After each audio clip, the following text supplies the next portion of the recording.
So Whitechapel Road, and a lot of people think because they've read the Grey books that it's like Bethnal Green was really the prominent area, naughty area if you like, when in actual fact there was nothing really at Bethnal Green like that as such.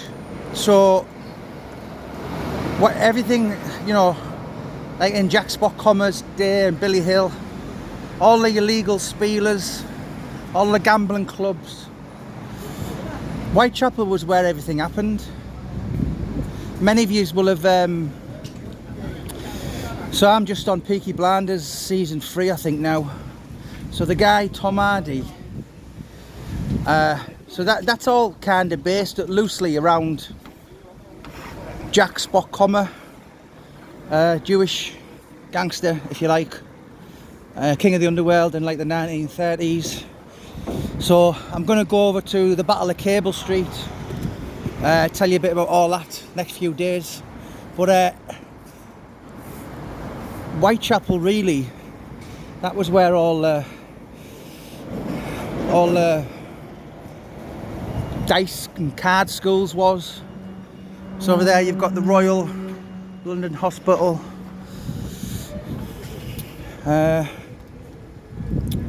This is where Oscar Wilde had come and get rent boys in a time when being gay was illegal. I mean, it was only made legal about 1967, and it was only a few years back Oscar Wilde was officially pardoned. So there's the new Whitechapel school, not school, sorry, the station, and it's the sports centre behind, sports centre. Hi mate.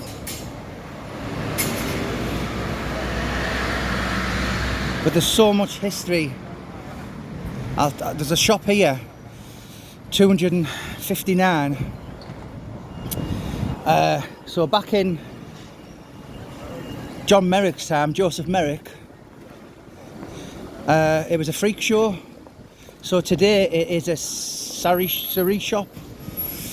But long before Match of the Day come, in this building here, it would be like people in there with like 2 heads and, you know, women with beards and all that kind of thing. So that shop there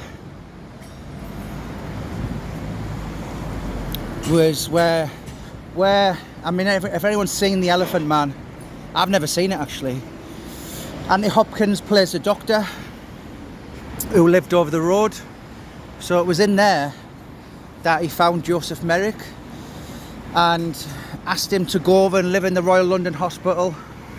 Sadly, Joseph Merrick, today's condition, it would have been treated. Back then there wasn't, and he would walk up and down the street with a bag over his head. And he made his living. He made whatever he could in there. So that's where it was. You know, back in 1888, it's the same time as Jack the Ripper. Lots of interesting people around that time. Lewis Carroll, the author of Alice in Wonderland, many have said he was Jack the Ripper himself. Arthur Conan Doyle, the guy who made Sherlock Holmes, he was around. You've got Oscar Wilde, you've got Walt Sickert, the artist, he was suspected as being Jack the Ripper, although it's a load of shit. But yeah, and so another little fact here, there's wood buildings.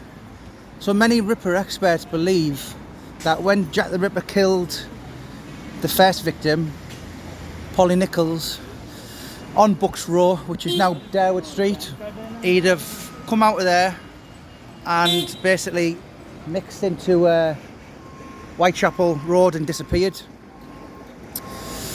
So this pub, well, we used to be a pub, it was the Grave Maurice, my hero of all heroes. Morrissey came, he's obsessed with all the East End stuff like I am, and he came to stand there and have a picture at the front of his album.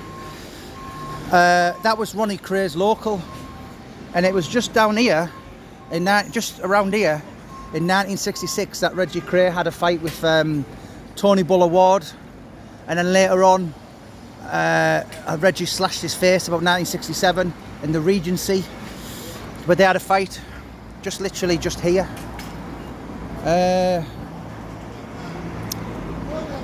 Yeah, there's just so much kind of notable history.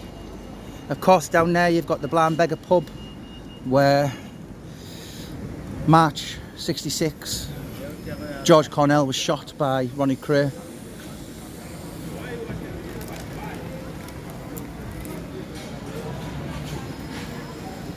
That's the new Whitechapel station. So on the back of that, which I'll go around tomorrow, I'll show you, or probably a bit later on today, so I'll show you exactly where Polly Nichols' body was found. So it's literally the new cover, the new entrance for the Whitechapel tube station. And I wonder how many people, thousands of people daily use it. And if a body was there today, you'd literally have to step over it to go in the station. And I wonder how many people are aware of that little bit of history. And then there's this building here, which was the Working Lads Institute. So many of the Jack the Ripper victims' inquests were in that building.